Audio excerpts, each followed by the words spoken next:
Alright, and we're live for Friday Night Live. Fucking already. It's 5:30. Fuck mate, how many times do I have to tell people? 5:30, Friday Night Live. Alright. Yeah, of course. Don't worry about fingers. No, that's alright. You should have tried to turn up for the rest of the week. Fucking pickled yabbies. I've got here for the main section. Terrible. I'm actually allergic to Jace, so Yeah. I'm not going to eat one. Yeah, okay, good on you. But everyone else can eat it. Very I'm nice. not that allergic, but I can't be around. That's a good spoon, isn't it? I'll sit on fire. Oh, I'm coming in now. Cheers for everyone that's logging on. What's that, frog roll? Which one? Liverwurst sausage. So it's got pork liver in it. Oh, right. I thought it was well, we can do it. So you can,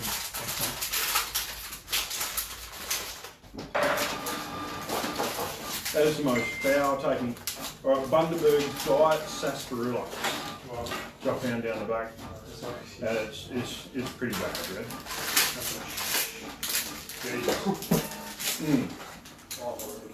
Rightio.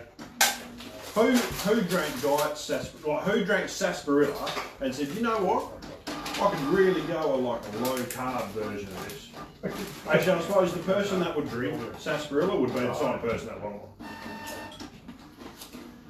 The diet version of it. What's that?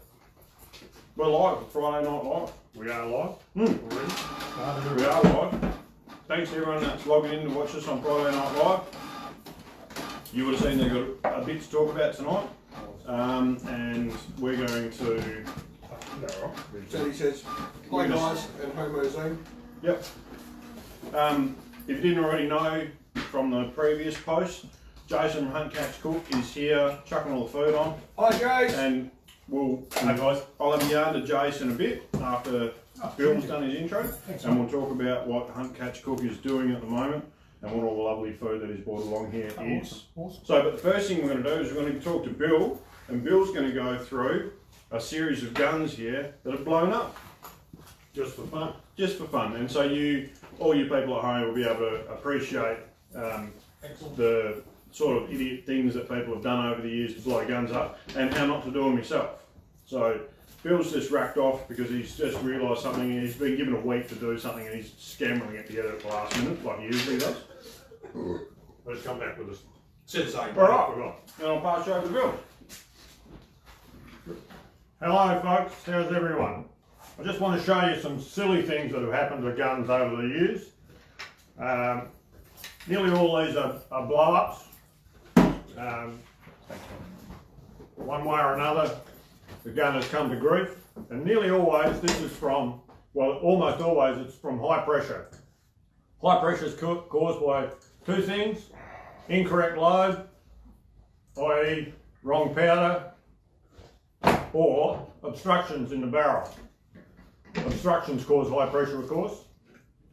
If you're firing a cartridge behind a lodged projectile or a wad that's stuck in the barrel in the case of a shotgun, you create high pressure.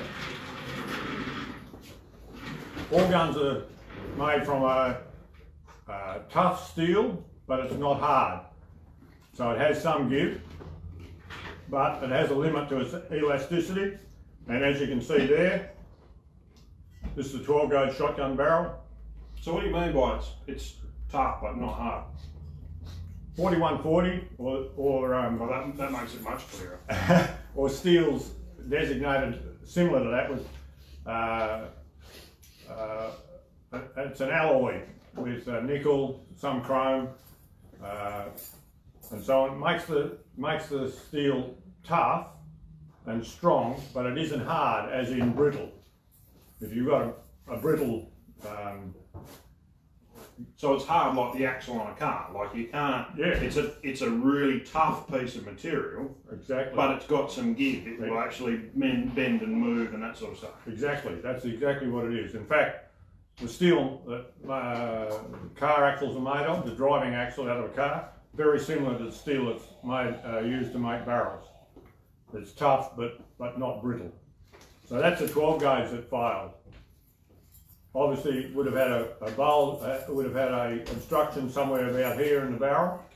The 1 1/4 ounce of shot behind it, came up here, couldn't go anywhere, went straight out the side. And of course that ruined the gun. And the poor bloke's hand would have been around about there. But as with most of these blow-ups, the shooter rarely gets badly injured. It's very rare. They might get a couple of splinters, a bit of bruising on their hand if they've got hold of a forend like this. Bruce Pride. You might lose a little bit of claret, but not much. Second one I'll show you. This is a well-known rifle, a good brand, Winchester Model 70, early model, probably 60s, 70s vintage.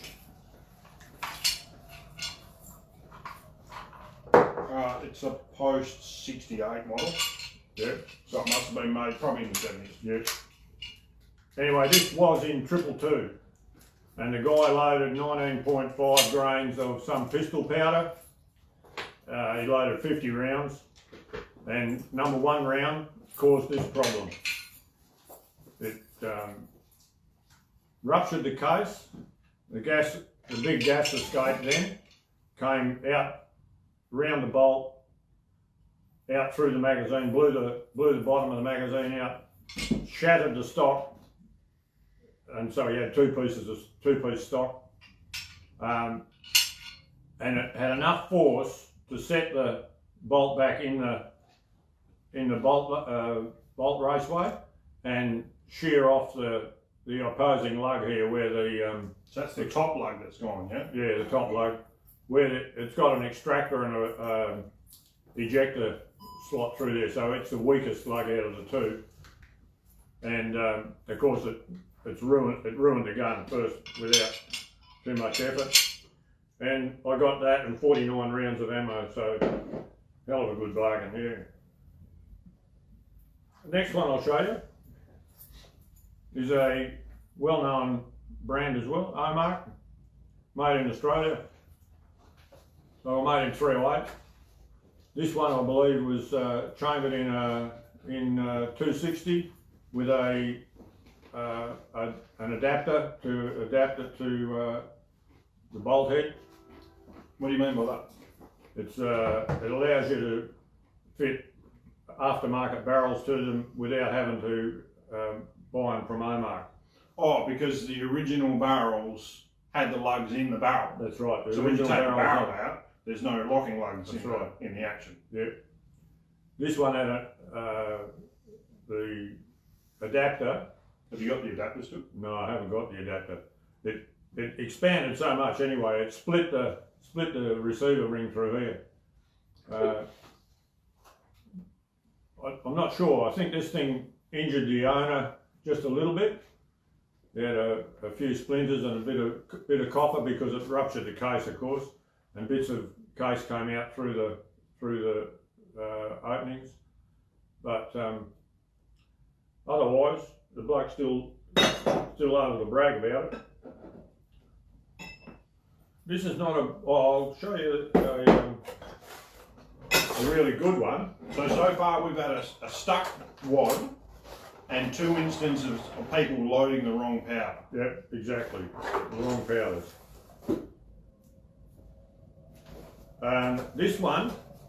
Have you got a 6.5 by 55? Because there's plenty of people who blow them up. No, I haven't got one here. This is Just talk about that. a really good one. This is a good brand again, Seiko. I think it was in the long action was in. I think it was in 3006. This is what NASA call a RUD, R-U-D, a rapid unscheduled disassembly. I don't know what the cause of this one was. All we've got is all these bits here, and we haven't got a barrel. So I'm scared I would say it would be either an obstruction or a poor reload. Anyway, it destroyed his telescope. That's not I don't think that's an obstruction. Anyway, keep going. I'll tell you why I don't think it's an obstruction. It is a bit unusual because it hasn't damaged the lugs on the bolt very much at all. It's squashed the bottom of it a bit. A little, but nothing like you would expect if it was an obstruction. That's why it may not have been. It may have been a fault. It seems a bit strange. There's only one other piece of the. There's the other piece of the action there. The top lug locks into that piece, and it isn't damaged. You see, it's just all come apart. Yeah, not damaged at all. Pretty damaged. Real shame. Probably a $2,500 rifle. Reduced to parts. So my thoughts about that one before we move on is that when you have an obstruction, generally speaking, you have a pressure build up, and then the bullet hits the obstruction, and then the pressures build up until eventually you get a failure. Yeah. In my experience, that's how you've seen it, and that build up eventually it starts. The weakest link goes first, which is the case. Usually the case. And then the extractor gets blown out, and then the magazine gets blown out, and the shit comes out of the back of the bolt, and the magazine, and everything, and then really catastrophic things start to happen from there. Yeah. With this, what I see from this is that, like you said, the bolt lugs aren't set back all that badly, No. but it's sheared the gun in two. Yeah. You know what I'm saying? What I think it is not a gradual build up of pressure like you would see in obstruction. I think this, to me, looks like there has been a detonation within the cartridge. It could well be. I was going to mention that as an option, but. And just the case itself has expanded from that point in all directions so rapidly, it's stripped the thing apart. Is that from having less powder in than you Yeah, should have? that's So it's right. had like a flashover or something like that? Or? It's very hard to say what kind of detonation it was. Yep. It could just be that, he's had too less powder or too fast a burning powder. Okay. Or, he's used, if it's 3006, he's probably using 50 grains of powder. That's right. If you loaded 50 grains of AS30, that would probably do something like that. Exactly, Right. yeah. Or if he loaded 20 grains of AS30 or something like that, a shotgun powder, it would be lying down in the case when you're shooting it, and it would have got a flash over, And the whole lot goes up. The whole lot goes up all of a sudden, but it has completely destroyed the gun. It's an absolutely catastrophic failure. This one would have been an absolute sight. Like, you wouldn't want to be within 50 metres of this gun when it went off. Also, it would have been bits Hang on. everywhere. I'm just going to move this one closer. One of the boys has just asked if he can have a closer look. Yeah, Nathan, can you see that all right, mate? Give us a thumbs up if you can. I'm sort of looking at the other side of the camera at the moment. So could it have been, I've got Jason McKay, could it have been a mixture of powders? It's very hard to say, yeah? Yeah. It's unlikely to be these mixed powders, either like a duplex powder or something like that. Yeah. It's unlikely, in my opinion. That to me looks like a detonation. Yeah. You can see the back of the lugs aren't badly indented, I'm trying as to opposed to this Winchester. I'm trying to get it in focus there, mate. The Winchester is pretty bad, like it's Just hold it still for us. There you go. Yep. it's fairly destroyed this bolt, whereas Focus on zone E. in this gun, in the Seiko, it's destroyed the action and it's damaged the bolt, but nothing like the Winchester's been damaged, Is that delicious, Zane? Must be hungry. He's always hungry. Now I'm just going to show you something that You put food in front of me, I'll eat it, whether I'm hungry or not. I'm just going to show you something. You might want to get the camera a bit closer again. All right. Is it not showing it back to front? No. No, it's around the right way. So that's a 270, a barrel out of a 270 Winchester of some kind, I'll take your word for it. I can't get it to focus. No. Right, I'm on. There we go. The failure that we're talking about in particular was in a Ruger. Yeah, that's right. But this barrel, I'm not sure what it came out of, but I just got it to show people what can happen. It's like a Ruger or Winchester to me. Yeah, it is one or the other. I think it's a Winchester. Oh no, I think it's a Ruger. You're right. Yeah. Anyway, there's a 270 case. Loaded round. Fits in perfectly. That's the amount of protrusion you have when a rifle is chambered correctly. This is a 308 case, 308 round. Magic. Magic. It fits. And a bit close to head spacing. Yeah, probably very close to head spacing. If you've got if you're in a hurry, you would just force that bolt down. It wouldn't take much effort to shut it. But that would go off. If you press the trigger, that would go bang. And then it would try and force a 308 projectile down a 270 barrel, yeah. or a 2506 barrel, Yeah. if you had a 2506. Or a 280 Remington is the same, about the same. No, but shoulders further forward, so that won't happen. You don't reckon? No. Of course it will. We've got a 280 there, we can try it. Yeah, You just have to slam the bolt handle down a little bit, when you probably put a 3006 through a 280. Just go stomp on it. Well, that's true, yeah. But 3006 won't go in it. What nearly did. Well, I stomped on it pretty hard and it didn't go in. No, but that's only because you stopped afterwards and went, "Oh, I don't really want to drive to hospital today." But we know for a fact that 308 will go in at 2506 and it will go off when you press the trigger, and then it will destroy the rifle. But so everyone should be, who owns a 270 or a 2506 and a 308, just be careful when you're shooting at night. If you don't know what ammo you got in your hand and you've got a 270 Yeah, your rifle in gimbal's your not hand, working that well, mate. It's gone mad, mate. just make sure you pick up the right ammunition, because that was the Ruger that blew up when this happened was pretty catastrophic. And for those people that are probably interested, the bullet only went about 6 inches over top of the pig. Yeah. So it actually only just missed it. Yeah. You almost nailed the pig with it. That would have been cool to recover the projectile. Yeah, because it would have been about 2 inches long probably. But that's a trick for young players. And then we'll look for others. There will be other things that can happen. I know You've got a smelly action there. You haven't spoken about that. Am I? Oh, sorry. Well, And here we go. The epitome, the top of the range actions that you could come across, and this one's a particularly good one, 1942 Lisco. well, that's new technology. That'll be rare, won't it? Yeah, they only made about 200,000 that year. But This year. if you can see the white marks on the side here, that hole, that threaded hole there is for the ejector screw. The screw goes in there and it protrudes just into the raceway, and when you pull the bolt back, the case is pushed across and hits the base of the case hits that little screw and flicks it out. Now this one, for whatever reason, has cracked through that screw hole. I don't know if you'll be able to see it. No? Can you? No. I think we're struggling, to be honest. Yeah. It's pretty difficult to see, but Yeah, you it can is. see the crack goes underneath as Yeah, well. the crack goes through the screw hole, and on the inside, on the magazine, this is a magazine well, Mad. it started gone quite a way down the inside of the magazine well, probably about 10 millimeters. And the thing about this is that the lockup on a SMLE is behind that crack.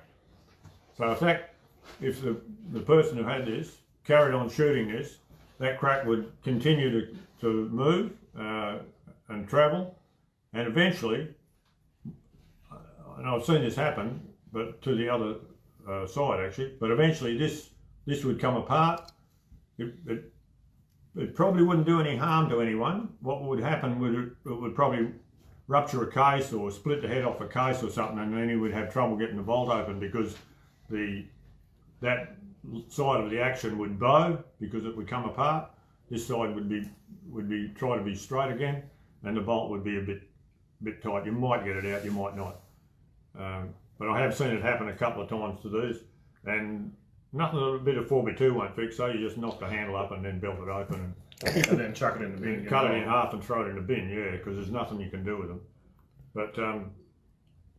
But that's just another thing that happened. And Yeah, this one was rooted, and so it got a slot milled through the front ring. yeah, So now it's proper fucked. you couldn't possibly use You it. mean like the Germans? What? When the Germans get here. There you go, folks. They're blow-ups and things that have happened that shouldn't happen, but they do happen. People get careless, or they forget what they're doing. In a hurry to do something, Have a dud. That's one of the things that you should always remember. If you press the trigger and that shot didn't sound like the last shot you fired, Or didn't recoil. pull the bolt out and have a look up the barrel, because it might save you $1,000 or more. Because if there's a bullet lodged in the barrel and you fire another one on top of it, 100% you will do damage. And it will just depend on how much damage. It's quite common in pistol shooters, isn't it? It is, yeah, unfortunately. Pistol shooters like to load nice little puffy loads so they don't recoil too much when they're shooting targets, because you're only pushing a hole in a target. And so you've had someone get a bullet stuck, or two stuck in a barrel, Or 6. so he fired 6 rounds, Yeah, and every bullet got stuck in the barrel. absolutely. The first one stuck in the barrel about 5 mil from the end, and the others just come up behind it, one after the other. And we noticed there was no recoil on the pistol, because the bullets weren't leaving the barrel. There was no equal and opposite reaction. And so we said, oh, you better stop shooting that, and had a look. And yeah, there was 6 projectiles in the barrel, in a 6-inch barrel. Was the last one in the barrel? I think it was halfway between the two. And he couldn't rotate the He couldn't cylinder. rotate the cylinder, no. So how'd you get them out, Bill? What kind of gun was it? It was a stainless steel Smith & Wesson, Like a 686. 686 or 6 model, yeah, I think it was, I can't remember. Stainless steel Smith anyway. And yeah, there's a very technical way of getting those bullets out, because you don't want to damage the barrel, you know. So you drilled it out with a rat tail file or something? Well, you could do that, yeah. What did you use? That's one method that people have used, yeah. Used fucking What did you use, Bo, or something? What I did was just light up the oxy torch and hold the gun upside with the barrel pointing down, and just wave the oxy torch up and down the barrel until I had a pool of lead on the floor. Didn't a couple of them go? Yeah, one of them went flip and shot a bit of lead out, So actually. there must have been some unburnt powder. So maybe his powder charges got wet. Could have been. And I dried it out with the oxy torch. Yeah, I could have done that before he fired them, actually. Beautiful. Anyway, there you go. There's a trick for you guys. If you want to make sure your puffy little cowboy loads make it there, just warm the barrel up before the match with an oxy. And that way, if they're going to get stuck in the barrel, then they'll just melt and run out here. If I'm out there. I don't think that's It depends when they throw us in a there. good idea. All right. Thank you, Bill, for setting up all the people out there who are worried about getting into reloading ammunition or something like that. Yeah, anyone who wants to get into reloading. Ron, there you go, mate. That's what he's cooked up for us tonight. We'll talk about that in a Jace second. will be on in a second. I'll get Jason on in a second. We'll go through each thing. So the guys who... Can you see me properly? Yeah, we can see you good. So for the guys that are interested in getting into reloading, it's a very safe practice as long as you watch what you're doing. So, and you'll notice that as far as reloading side of things go, it only ever fails if you use the wrong powder. If you mix up your powders, then you're going to have a problem. But generally speaking, what happens is that the people who blow guns up when they're reloading are actually some of the more experienced people. And the reason for that is because everything's so natural to them. They don't think about what they're doing as they're doing it. It's like driving a car. You don't think about driving a car once you're experienced. You just do it. It just becomes natural. And so people who do things, think they're doing things naturally, will make a mistake and not know it because they're not thinking about what they're doing.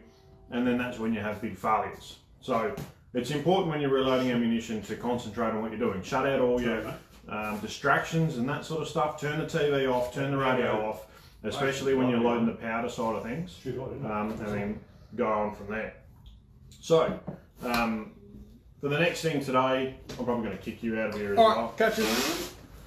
Well, I was always going to say that you're on time for once. You weren't, but it's just fortunate that you had 2 people in front of you that you had to fuck around for even longer. I was pretty close to being on time, and I'd like to commend myself for it. Whatever. So, I'm going to have a cheese, I'm going to have a biscuit. Right, take the phone off him. No, it's gone mad, mate. It's alright, I'll set it here. It's gone to shit. Not There's working. all the questions. I mean, gimbal's kind of crap. You got a heap of questions already, or is that from last week? Where are the beers? I'll discuss that in a sec, Shane. Just so you guys know, I've been off work all this week. So actually today, like yesterday I was here for a couple of hours and today I was here for just a couple of hours. We didn't even notice. But I've been off for a week with a cold, quite a bad one. I've now got blisters in my throat which are preventing me from like drinking or eating as much as I normally would. Corona. Yeah, coronavirus. Coronavirus. And so I'm not actually having a beer tonight. It's not because of what I'll discuss a bit later, Shane. I'm not having a beer because I don't really feel like one. What new game came out on the Xbox though? Hold on. Nothing this week. Oh, nothing this week? Corona game. There you No, go. well, I had to revert to like just hold playing with my kids and stuff. Like it was. It didn't take him long, mate. He's back in the seat. Don't they feed you at home, mate? Close ups of Don't his they own. feed you at home? Me? Yeah, Hi no. guys, I'm now in charge of Jason from Mario, so. All right, Chase, come and see. All right, mate. Don't it, it'll go off. So, yeah. Yeah, that's it. It's a bloody rude on, mate. How are you, mate? Jesus. Hey, small seat.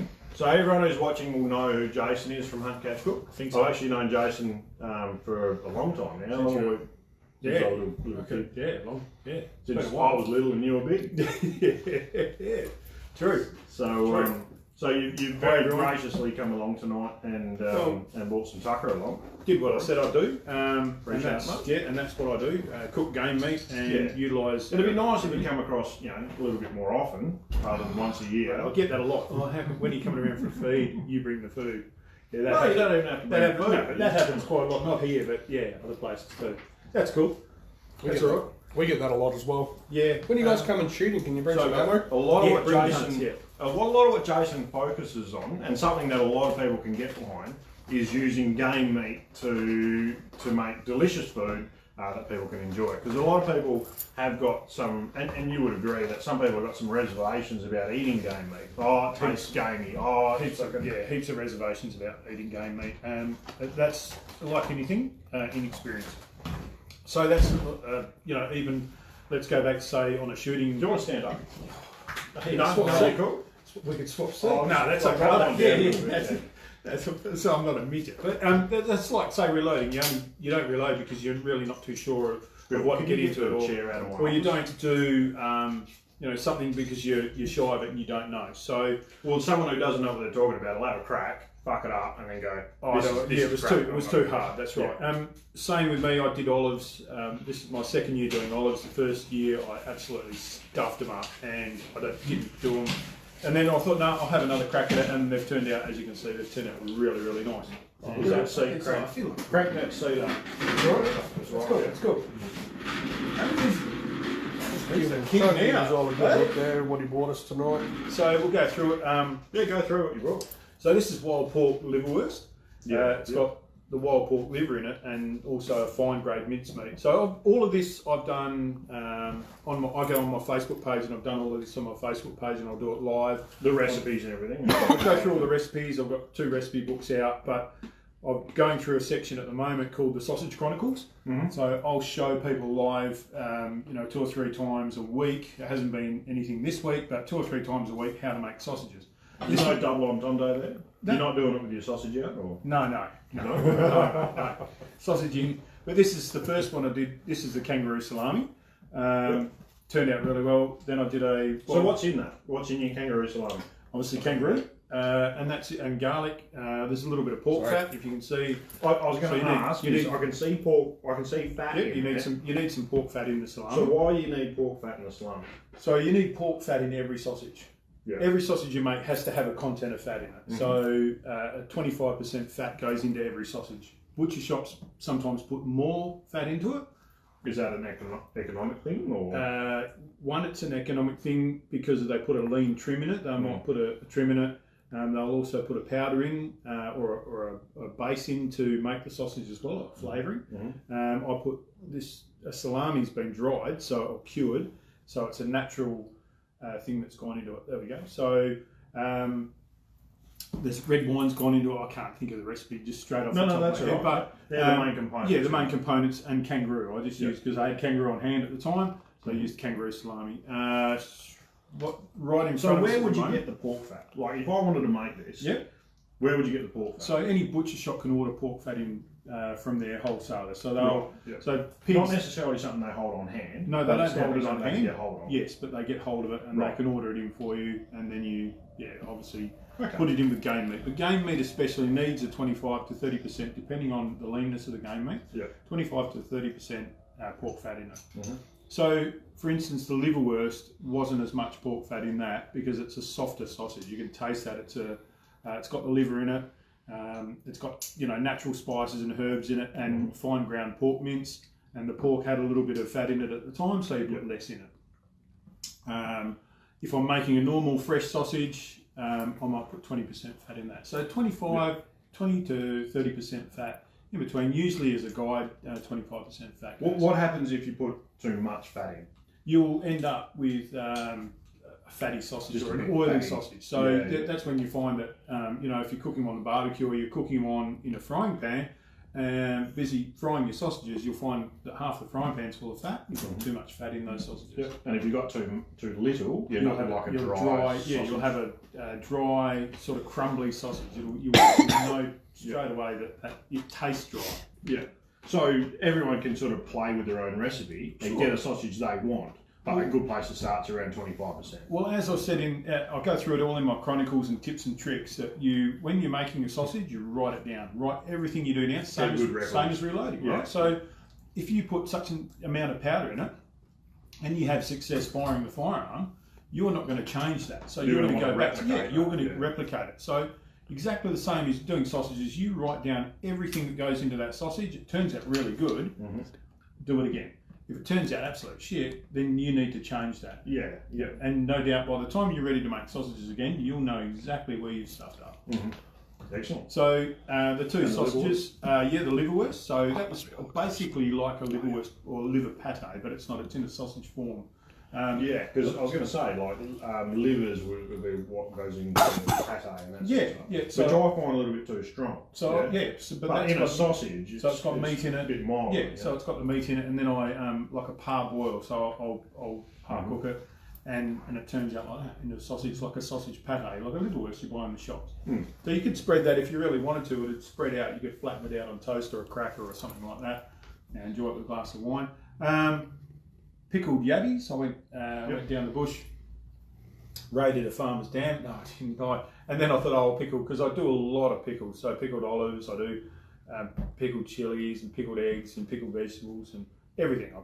It's just a way I preserve some of my food. Well, I'm actually allergic to crustaceans and shellfish, so I'm not going to eat one. Yep, no, that's But, fine. yeah. That's fine. And I'd like to see it personally. back leg, wild pork prosciutto. That was actually prosciutto from, I think that's probably nearly 2 years old, that prosciutto. So that's been preserved and a long-term preserving. So it goes in 21 days. It goes into a spice and cures in the fridge for 21 days.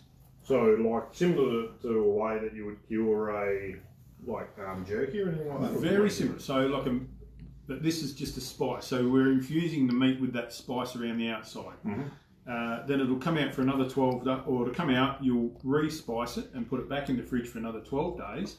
Then it'll come out again, you'll clean it up, wash it a little bit, sprinkle some pepper on it, and you'll hang it for 35 days to 40 days, depending on how much you want it cured. And as you can see, that's just a cured meat. So prosciutto's been around for a long time, an Italian way of preserving meat. I was going to say, it's a way of preserving it, but Absolutely delicious. it's salty, but it's got a real spice to it. But you can still taste the pork. Yeah, and, it's brilliant. So really Absolutely beautiful. Slice it really thin, perfect. A little bit of wine or something like some cheese. Exactly what we're doing. All the here. production crew's getting involved now.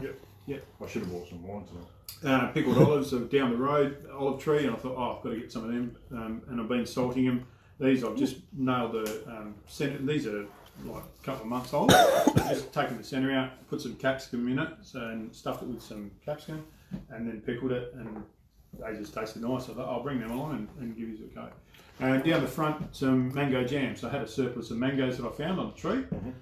I picked a whole heap of mangoes, and I thought, what better way that when you cut mangoes, and you're left with a seed and a pulp, and the seeds, you always throw a little bit of that flesh out with the seed. I thought, no, bugger that. So I boiled it up and just scraped all the flesh off and boiled it right down with a lot of sugar in it and made some mango jam. So that goes really well with a little bit of cheese and stuff. So Yeah, perfect. Going back to your olives though. Yep. So their olives, how like you can't just get an olive off a tree and then just pickle it, can you? No. What are you going to do? Bitter as shit. So you've got to get the bitterness out of the olive. Okay. So it's a salting process. So you put it in a container, about 30, I think it's about 30 grams of salt per litre of water. Per litre. Oh, so it's like a brine. So brine. And you brine it. Yep. Every week you change the salt and put your olives back, give them a rinse, put them back. And it goes on for about 10 weeks. If you take the seed out, that'll speed the process up. Yeah, okay. Yep. So I've got it to nearly I've taken a little bit of the bitterness out of it. Yeah, yeah. Then I've popped the seed out of it. And obviously a hot pickling mixture straight on top, or then put the capsicum in straight on top with a pickling mixture. And it's turned out like that. So it's still got a little bit of a bitterness, it's still got some salty to it, and you can taste the vinegar in it as well. So, Sorry, Jace. Dax has just asked, have you got any of these recipes online?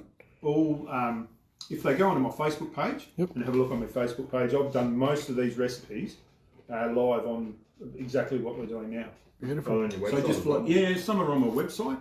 A lot of them are available. If you can't find them, they're available in the books, and my books are available online. So there just you go. check out my website. So Hunt, Catch, Cook, and you'll find it.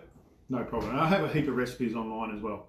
So the question is Trent going to eat a chili? No, Trent is not. God, Trent. That's nice and simple. Yeah, come on, it can't be that bad. No, Jason's not going to do it. No. That's actually not, they're just a normal chili. They're not too bad. The question is Zane going to have a Bundy? Yeah, they're hot. The seeds are hot. Yeah, Fuck, he's hot. Yeah, boy. it's not too bad. It's not extremely hot. There you go, Dax. I hope you got that, mate. Throw us a thumbs up if you actually heard that, mate, about where you can get those recipes. Should be. Too easy. Well, There that's... you go, Sam. So I've got the shows online now. He's gone, yeah. So Where'd Zane go? Give me a sec. that's pretty much it. So if there's any other recipes you want, because as I said, I'm doing at the moment the Sausage Chronicles. So going through a whole heap of sausages and how to make sausages, all the tips and tricks and everything that happens with making sausages as well. Fat to go in them, tying them, linking them. Fresh sausages, I'm doing like a powder form, as in pre-made or pre-mixed, they call it. Yep. So if anyone wants to know any more info, straight on my Facebook page, and just follow the Sausage Chronicles. He snuck up on me, huh? Yeah. Dax has asked, what's the Facebook page? Hunt, Catch, Cook. There you go, Dax. Yeah, and it's a blog. So check out the blog, and there is a group as well.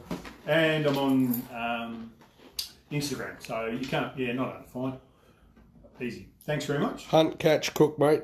Yep, beautiful. Awesome. Any more questions, mate?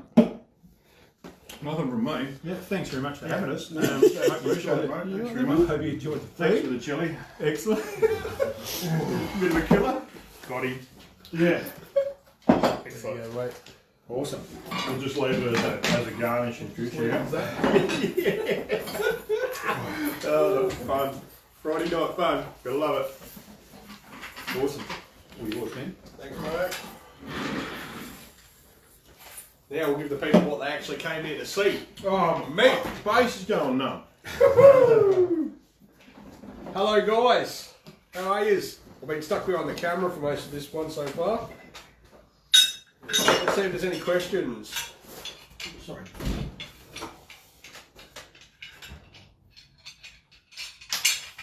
Luke Wilkinson, how's my muzzle brake going? It's going great. Yeah, done that, mate. Who's that? Oh, come on, James, give me a break. I've got to lock everything up. I'm getting there. If we didn't start at 5:30 and close at 5:30, I'd be on time. But, these things happen, so we're doing the best we can. Hi, Tyrone. Well, that was nice, got that. Shane O'More. Stingy Prince, I didn't drop my hand. Alright, well. Not that many questions, to be honest, so we'll just continue on. Back because I haven't been here. What? We're going out Well, that was awesome. I love the way that chili absolutely nailed him. That was brilliant. I've been waiting for that to happen for a long time. Tissues. Nathan, looks like the show's yours now, Trent. Fucking Nathan, it should have been from the start. Because really, who came here to see him? Why don't you talk about the rugby? Yeah, let's talk about the rugby. Did anybody else hear that my Broncos got flogged absolutely well and truly 59-0 by the Roosters? The Roosters are and always have been over the salary cap though. I don't know how you can have that many players that represent Australia, New South Wales, New Zealand and Queensland in your team and not be under the salary cap. It's a rort is what it is. That's why we call them the Rawst. Well, we call them the Rauters. But they will operate under the salary sombrero, which is fucking massive. Whereas all the rest of the teams have to operate under the salary cap. He's only crying because his sport's not back yet. Alright. What topics you want questions on, Troy? Anything you want to ask, mate? Ask it. We'll see if we can answer it. We've got some questions from last week that we're going to go over. I don't feel like sitting. I don't like sitting on this one. Oh, stop seats. I feel weird. Oh, you want that seat, but you just don't want to sit on. Yeah, I don't like your seat. Your seat sucks. I don't know really and truly how we're not on a mainstream national TV at the moment with how well we make this production run. Yeah, and the numbers are showing it. Oh yeah, it's awesome. Did you know we had 15,000 views last week of last week's episode? I'm going to get some more milk in a minute. Oh, that's nasty. Get the production manager to go get you some more Can you milk. grab me like the whole bottle? That's 15,000 views, guys. So thank you very much for tuning in and watching. We actually really appreciate it. As much as, well, you wouldn't know, you haven't been here all week, but I've been keeping an eye on it, and I really, really do appreciate it. It's awesome that you guys get on board. Share it with your mates, share it with everybody. Yeah, Rick, give us a thumbs up and give us a share as well, especially if you really like the episode. I want to see if we can hit 20,000 views for this one. Especially with him dying beside me, because this is fantastic. He stitches me up every chance he gets by putting chili in chocolate and all sorts of shit. And he's like, oh, just try this, it's not hot, I swear. Right? And then I start dying and he laughs and goes, how does it feel to be a soft girl? And now look at it, it's hilarious. So, Jace, Yes, I got a heap of chilies, yeah, and put them in a, like, mashed them up, mortar and pestle, yeah, bit of sugar, a little bit of soy. A little bit of soy, Nathan, the 277 some garlic and some ginger, yes, and mash it up. And I've got it in a bottle in the fridge under some oil and stuff. And I'll just take a spoon of that out and put it on just on steamed rice or something like that. It's fucking mint. Fuck, it's not that hot. Nathan's 277 Fury. Much info? Is it as hot as Zane's lips? Yeah. No, it'll be shit. But About as hot as a bunghole. it's so good. I'm loving it. Alright, questions. Peter Mace. Oh, hang on. How are you guys for gunpowder? Same as everyone else. My wife's watching. Hello, Steph. Hey, Steph. Hello. I promise I'll be on time. We'll try and not drag this out too long. He Steph. said that he's very sorry about last week, but he is trying to make us a start. He won't need dinner. Yeah, he's yeah. Alright. So my cheese platters are not good enough anymore. No, Mel, your cheese platters are still divine. No, your cheese platters are awesome. And we will literally take yours anytime. To be honest, I think your cheese platters would actually complement Jason's meatballs exceptionally well. I think they'd actually go together really, really well. Yep. You should probably both chuck one in each week. And while we're talking about food, if there is anybody out there that owns a franchise of, say, Pizza Hut or Domino's, we would really like a pizza or Domino's. KFC. And anybody that Colonel's watching. Anybody that has a brewery. Hey, Colonel. Hey, if We're we're asking asking for for sponsorship. Bring us down a zinger What burger if each. If there's any crowds out there. I might as well just throw that out there, eh? Anybody that owns a brewery wants to get their beer out here, rum, I'm not fussed. Yeah. Any of that. But we do Peter gotta Mace, get to that how later. you guys for gunpowder? Same as everywhere, mate. We can only get 50 kilos a month. Most of it's pre-sold. If you want powder, get it on pre-order. Jason Spencer, hi boys. Hunt Catch Cook will supply the food next week. Go fuck yourself. Fucking chilies are too hot. Was that this week or next week? This week. Oh, right. So he's not. This is a question from last week. Oh, right. What does Bill think of the 762x51 conversion on the Enfields?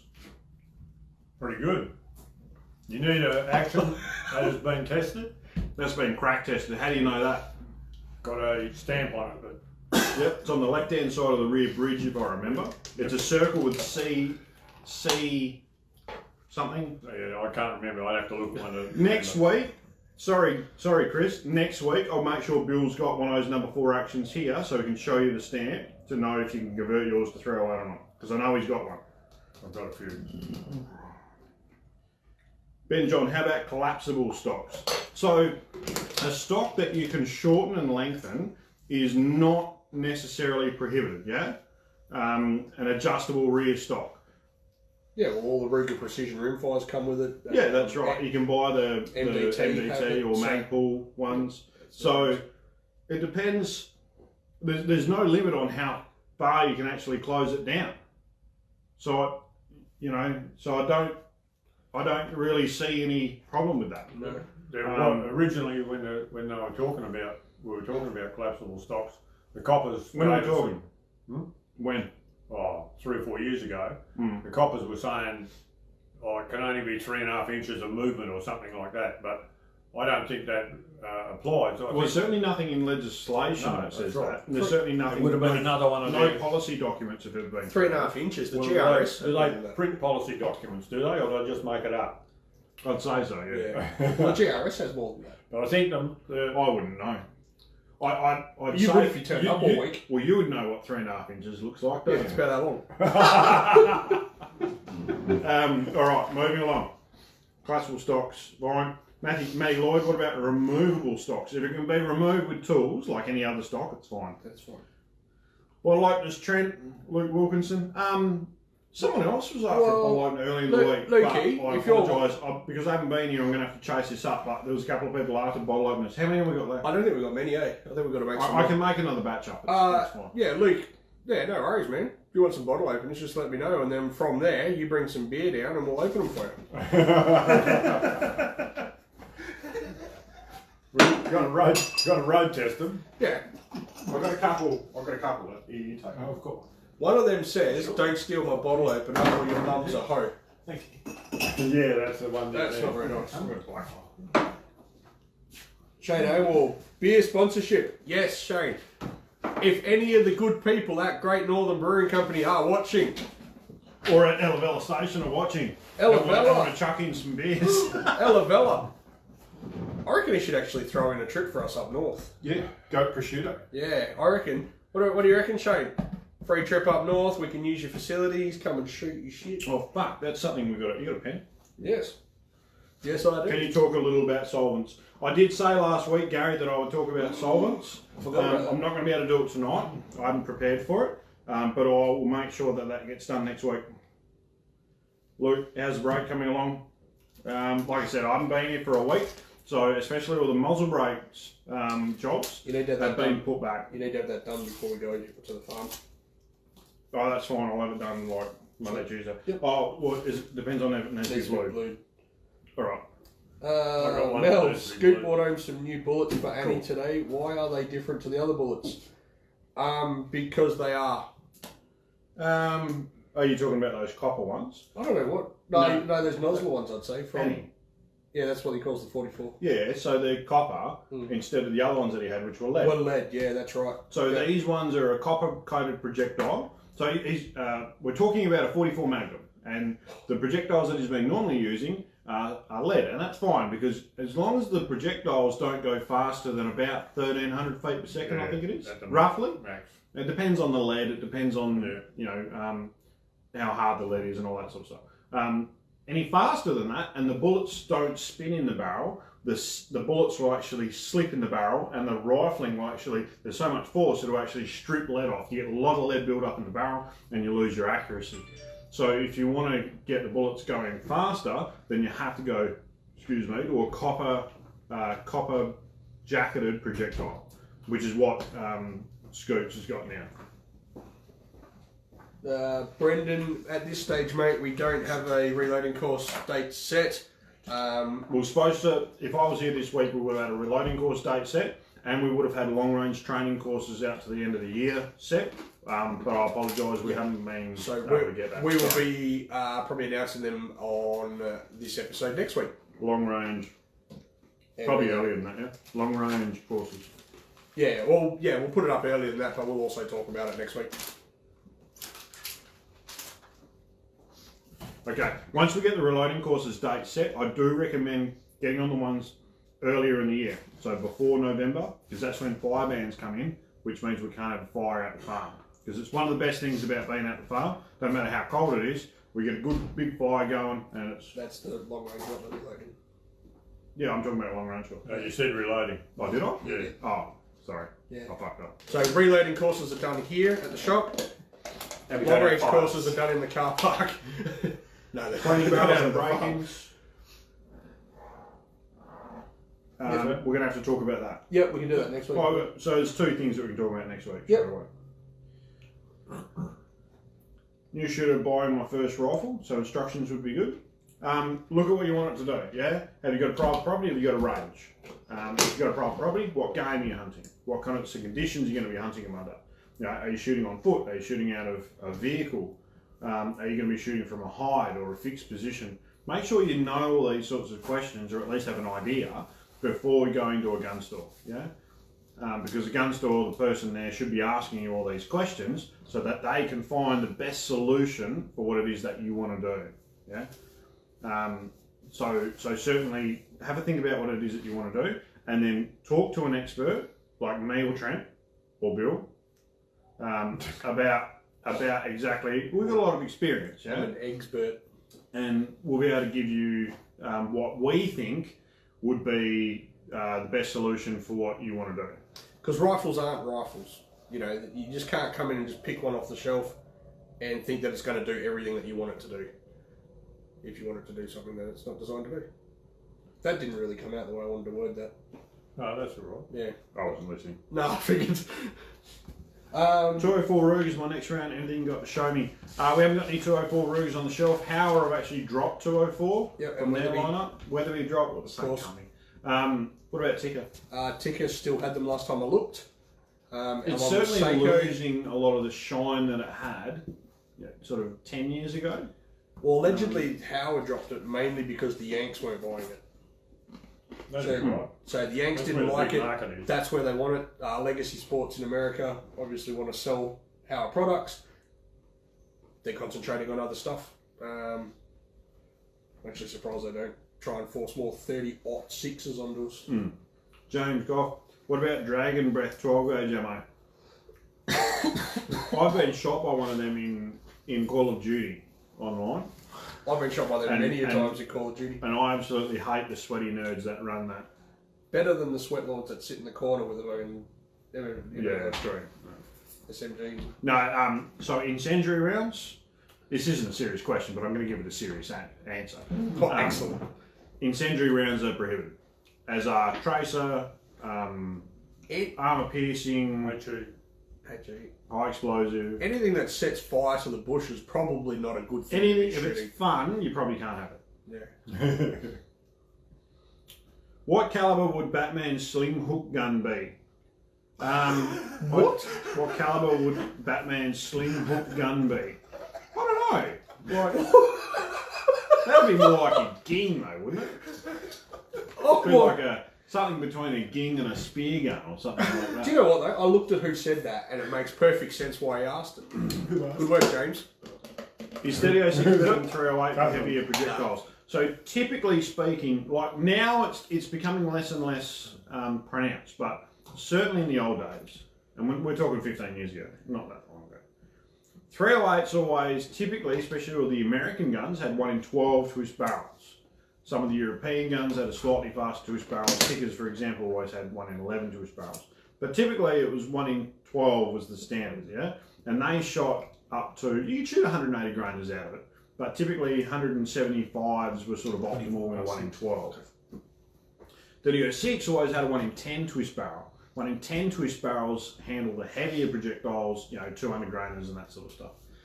So certainly in the older guns, 3006 handles the heavier projectiles better. 308 not so much. But 308 doesn't have the capacity to shoot the heavier projectiles really well. Although the F-class shooters, FTR and F-class open, I believe, or FTR anyway, F-class open shooters will shoot 6.5s.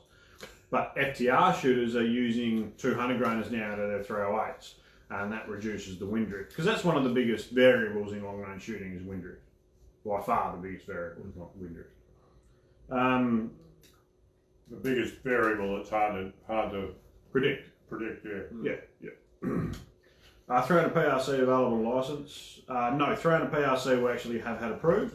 So I don't understand it. Perhaps my estimations are wrong. I always made my estimations off a 300 Win mag case.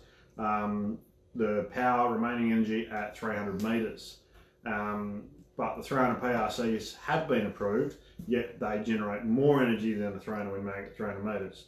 So I'm not sure. I might have to tweak my calculations slightly. Or maybe it's just something that slipped through. Yeah, we haven't had one approved for a little while, but we haven't actually put one through yet either.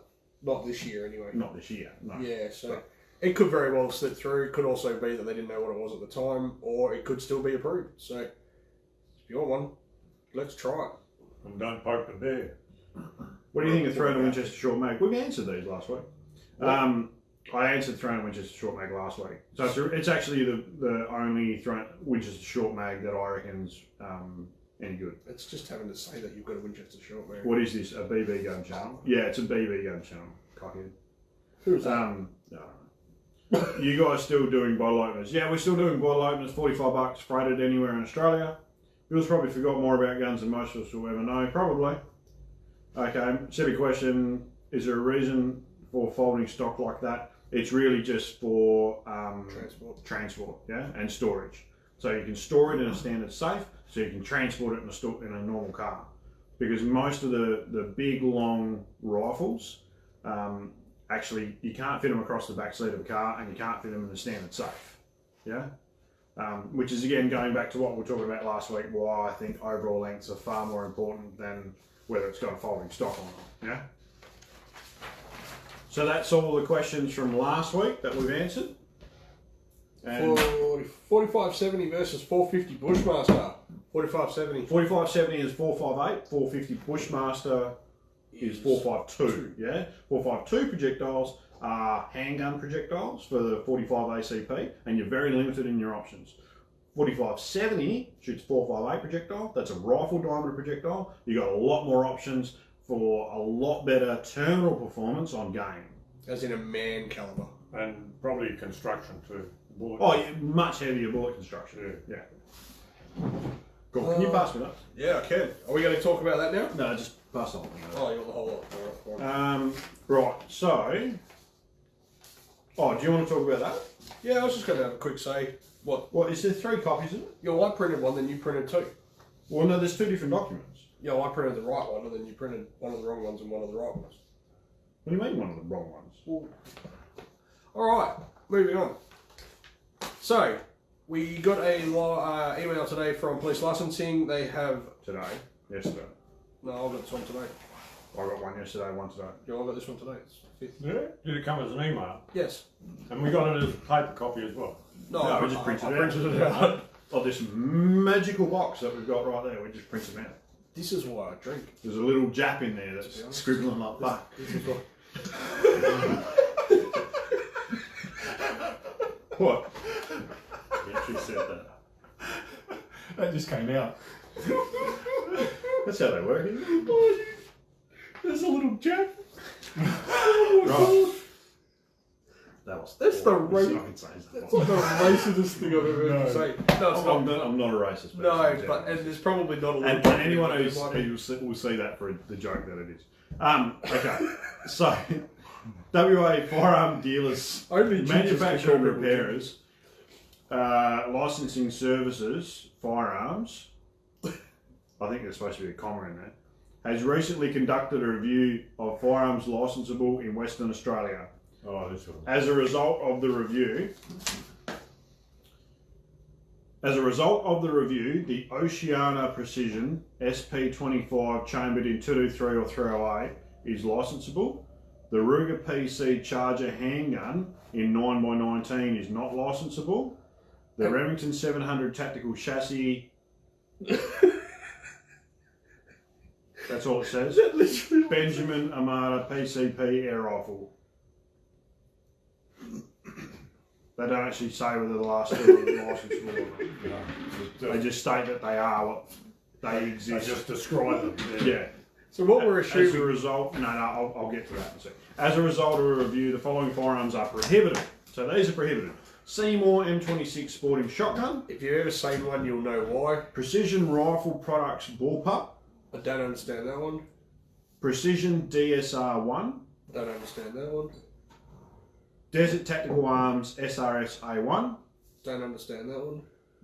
I'll explain that in a sec. Ruger SR22. That's a new little pistol. It's a little tiny thing though. It's like a self-defense pistol from America. Has it got a barrel length long enough? No, it's a tiny little thing.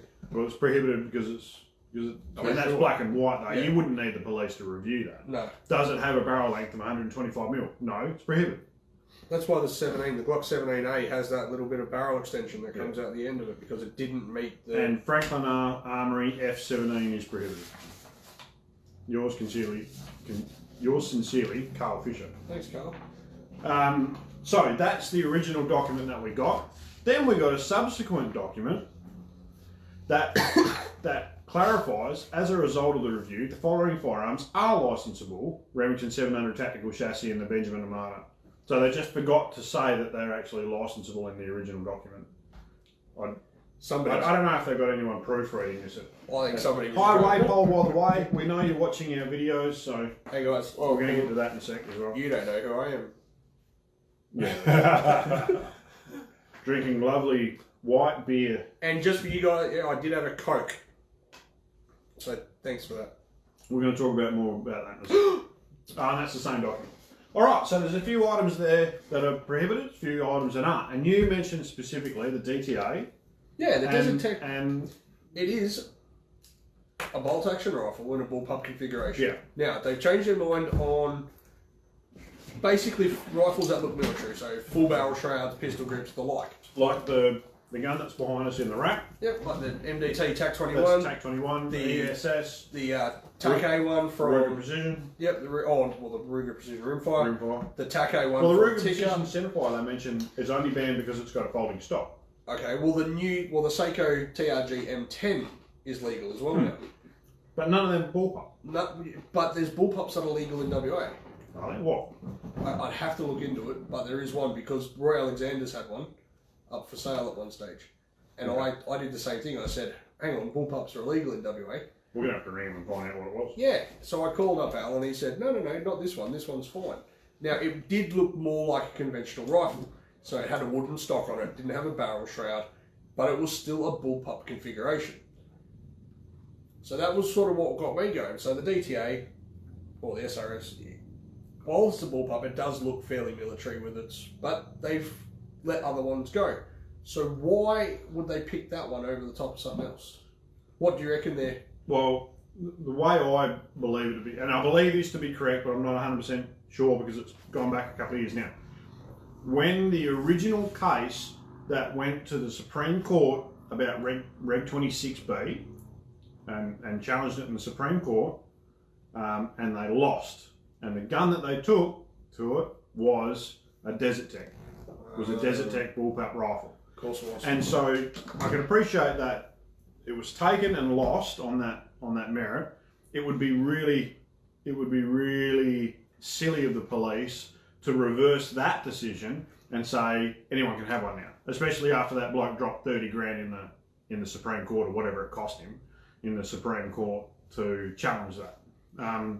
So I think that was the issue, and it never should have gone to the Supreme Court. The gun that should have gone to the Supreme Court should have been something very conventional, very like a Savage 110 or something like that, you know, something that they make in a standard bolt action rifle, and then they also happen to put it in a chassis, and the standard bolt action rifle version is prohibited, and the chassis version, is allowed, and the chassis version is prohibited. They should have taken something like that to Supreme Court, not a Desert Tech. But by the same token, the only sort of person that would have enough money to go to the Supreme Court would be the sort of person that would buy a Desert Tech. Yeah. So it's sort of a On that list that you had there before, the Precision Rifle Products bullpup is actually a chassis that you drop your Remington 700 into and turn it into a bullpup. Well, that's retarded. Yeah, so they've essentially banned that I mean, I tried to look into it a little bit. There was not a lot of information on it. They're not but saying that's what it looked like. The problem is they're not saying in there why they're still prohibited. We would assume that they'd still be prohibited on the Reg 26 stuff. Well, that's where I'm stuck. But why?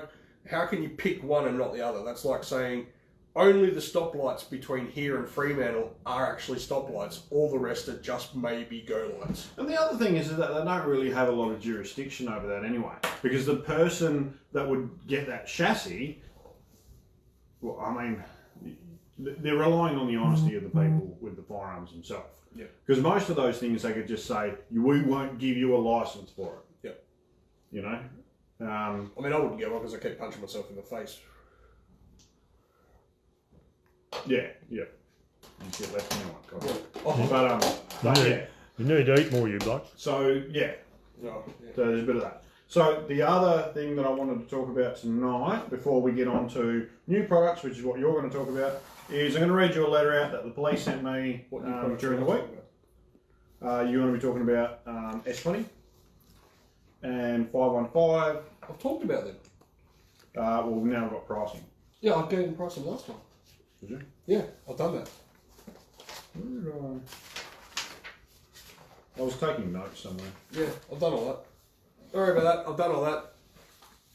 What about the new Glock 44? New Glock 44 is Glock's new 22 pistol. It is going to be available very shortly. I think they said the end of July. Then they got the first order coming in. 2 or 3 months. Yep, 2 or 3 There's an months. intro price, $1,075. Yep. And normally $12.95. $12.95, yeah. Something like that. So if you want to get into 22 pistol shooting, with essentially it looked fairly full size to me, about roughly the same size as the 17. Yeah. That would probably be a good way to start looking, and it'll also, if you want to progress up the Glock series, then that would be a good way of doing it. Well, it means also if you've got a 9mm and you want a gun to practice on with the same grip angle and point and everything, then the Glock, the Model 44 will be... It does look a lot like the Gen 4 though, without the finger grips, or is that the Gen 5? That's the finger grips. Gen 5, I think. Gen 4 has got the finger grips. Yeah, so there you go. So and it's got the replaceable back straps on this Model 44. it does, yeah. So probably a good little starter, and especially, like a lot of guys have to start with either a Walther or a little GSG or something along those lines. And we do have a lot of guys come in and ask for 22 conversion kits for Glocks. Well, now you don't have to do it. You can actually buy a genuine Glock 22. What's the time? Time is 6:38. Alright, so I'm not going to discuss that, but I will discuss this. Yep. Okay, so we got a letter from the police, and I'll read you the letter out first. I don't want to discuss this at too much length, because we've discussed this before, and I'll just cover a couple of points. So, Beaten Firearms Advisory Letter. A member of the public contacted police licensing and drew our attention to Beaten Firearms blog on the 17th of April 2020. So it was about 6 weeks ago. While watching a short video, it was observed that 2 persons on the business premises were discussing firearms and other matters while clearly displaying consuming alcohol and drinking. They were discussing firearms and drinking alcohol. During the blog, a third person walked past with what appeared to be a handgun as he was either repairing or cleaning it. No. It is noted the premises was closed at the time to any customer attending, and any customer attending had to do so via appointment. It does not negate the fact that this is a firearm dealer's premises from which you operate, however you hold a manufacturer and repairer's license, firearms, ammunitions and other various weapons in close vicinity. I do remind you that alcohol and firearms do not mix, and I would suggest that goes for any other type of weapon. Well, for starters, firearms aren't a weapon, but I'll come back to that. As pointed out by the member of the public, this is not a good look. Well, that's your opinion. Certainly from an organisation purporting to be responsible firearm licensed traders. I bring your attention to the sections of the Act, Section 23(1), Section 4 and Section 25, which I'll go back over in a sec. Please treat this as a reminder of your responsibilities as a licence holder and the image that may be portrayed. A copy of this letter has been retained in your corporate file, which is like probably... I was going to say, that file must be getting pretty big now, eh? Yeah.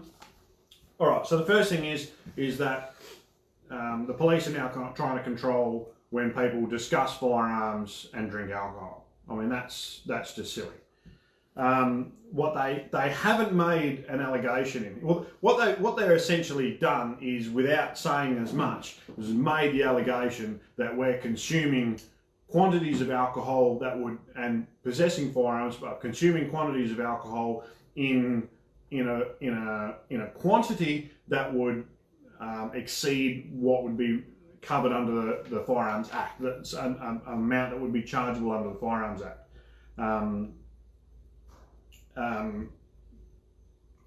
What do I want to focus on here?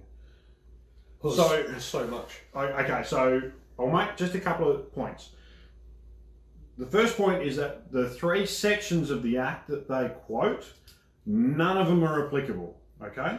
Section 23(1) is if I've got a firearm and I give it to Trent, knowing that Trent's intoxicated, that is an offence on me. Affected by alcohol. Yeah, affected by alcohol. Sorry. Doesn't say. If I reasonably believe that he's affected by alcohol, then that's an offence. That never happened, and they've never actually accused us of that happening. Yeah, I mean, the whole point of this, the whole reason this letter has been written is to make some sort of accusation, but they haven't done that. So Section 23(1) is not relevant. Section 4 of the Firearms Act is defining possession. So when you're in possession of a firearm.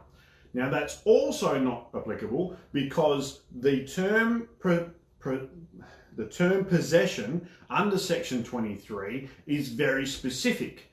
It's not using a general term of possession, it's using a very refined term of actual possession. It says that specifically in the legislation. It's not relevant to you being in the vicinity of firearms. It means you have to actually have possession of the firearm. And that has been reflected in court cases, I believe, which I'm still going to try and track down. Court cases where people have gotten off, where they've been in the possession of a firearm and alcohol has been found in the car with them. And they have not been found guilty. So there's already that precedent, if you wanted to say. It's not precedent, but that's already sort of... So the definition of possession in this instance is not relevant. Section 25 refers to constructive possession. What that means is that, okay, you may not be in possession of a firearm, but you may be in possession of something that could be made or used as a part in the manufacture of a firearm. What that is just trying to broaden out the application of this section of the Act that they're doing. So to me, what they've done is they're saying, you're consuming alcohol while taking the piss out of us and we don't like it. Because make no bars about this, it's the only reason that they've jumped on this is because they don't like us talking about it. Because at the end of the day, there's a lot of other places that they could attack for consuming alcohol relating to firearms. For example, every club that I've ever been a member of or attended to has a bar. You know what I'm saying? So it's not as if it hasn't existed for a long time. The police themselves have their own, or had their own bar, yeah? To the point that they actually had to wrote regulations up in 1988 actually outlining the conduct of the bar itself. It's still a regulation that you can find online. Yes, it was repealed in 2001 when they basically said no pisses to be found on cop shops. But irrelevant, the legislation was written, and it was written by someone who writes legislation. So, and in that legislation, they actually specifically say that they can sell piss in the police canteen, they call it, but they cannot serve to someone who is affected by liquor. So straight away, you can see there's this contradiction there. They can sell liquor, but they can't sell liquor to someone who's affected by liquor. So there must be a difference between these terms. Like, affected by alcohol can't mean none. You know what I'm saying? It can't even mean one beer. Affected by alcohol has to, by that theory, be more than that. It has to actually have an effect on people. And I'll bring it to everyone's attention that you would have observed that any time that me and Trent have consumed a beer or a drink, and that's all it was. it's only ever one. So by their own definition, we can't be affected by alcohol. By their own definitions, we can't be in possession unless we actually have physical possession. Yeah. And Section 25 is just trying to broaden it. So it seems to me that this is just a very vague, broad attempt to try and put something on my file to sort of pack it up more and more. It seems very desperate to me. It seems very vindictive to me. And it's very... One thing in particular in here that pisses me off is that they're trying to impose on me their idea of what a business should be. And I'd really like to know what sort of experience anyone in there has in the private sector. Absolutely. They couldn't And this is like, and certainly, I mean, one of the points they said is that it's not a good look. Okay, it's not a good look to some people. Yeah, we're running a gun shop. This is a plus 18 thing. We're also swearing on here, which to some people wouldn't be a good look. We're all consuming vast quantities of meat, which we know for a lot of people isn't a good look. Come on, mate. No, but there's a lot of people out there that will consider that, you know. So that's all very subjective, what their idea of what a good look is. This is a plus 18 show. We're all adults. Like, we're not teenagers either. I'm in my 30s, he's in his 40s. I'm not in my 40s. You know, like, we're not kids. We are being responsible at all times with both firearms and alcohol. We're discussing adult topics, you know, and there's a lot of other things in here which would make this isn't a show for kiddies, okay? And if anybody's actually been into the shop, you'll understand how safety conscious we actually are with the firearms anyway. You know, that doesn't stop after the doors close for the night. It's just a ridiculous thought that somehow the door's shut, we have a beer, and all of a sudden we turn into yahoos out the back. That's not what this is about, and that's not what we're about. So, the other point I wanted to make is that, as you'll know, I've been banned from contacting licensing, but seeing as they opened up channels first, I'm not usually... This is the sort of thing that I would normally... I talk to you guys about it, but generally speaking, I'd ignore it because it's pathetic. But this is something that I am going to reply to, and I am talking to lawyers about the specific legislation that I have to cover. I did actually think about calling up Carl Fisher, whose name's on the bottom of the letter, and actually speaking to him about this, and trying to get a little bit more specifics on it because it's a very vague letter. Well, I'm not going to do that because he almost certainly won't talk to me anyway. But, you know, my attempts to be a bit more mature about this will probably go on deaf ears. So instead, I am going to write them a letter. But you can be assured that I've never been charged or even alleged in unsocial behaviour as a result of consuming alcohol or for any reasons. And so certainly I'm not going to do it while I'm here. And I'll just remind you guys as well, we're not open. When the camera's rolling, the shop is shut. Now, this place is no different from at home. But one other thing that, and I said I wasn't going to talk about this too much, but you can tell it is an important issue. Anyone out there who's a club member, if you read this and take everything that they're saying as gospel, what they're essentially saying is that if you're consuming alcohol, that they specifically say consuming alcohol and discussing firearms, but if you take their definition of possession, they mean consuming alcohol and possession, but possession being not just actual physical possession, but also having access to firearms is the term that they use. Which means that if you're a firearm owner, you can't drink at home because you've got access to guns. It means you can't drink at the club because you'll have access to guns. That's why you'll be there. The guns will be locked away. They'll be safe. I mean, and that's the way things should be, and they have been for decades, and we've never had an issue. But if you take that letter as being something that they're going to apply and not just use to threaten us, But if they use if possession, that term of possession is something that they're going to apply, then every single bar at every gun club is going to be shut down, and every single firearm owner can't drink in their own house.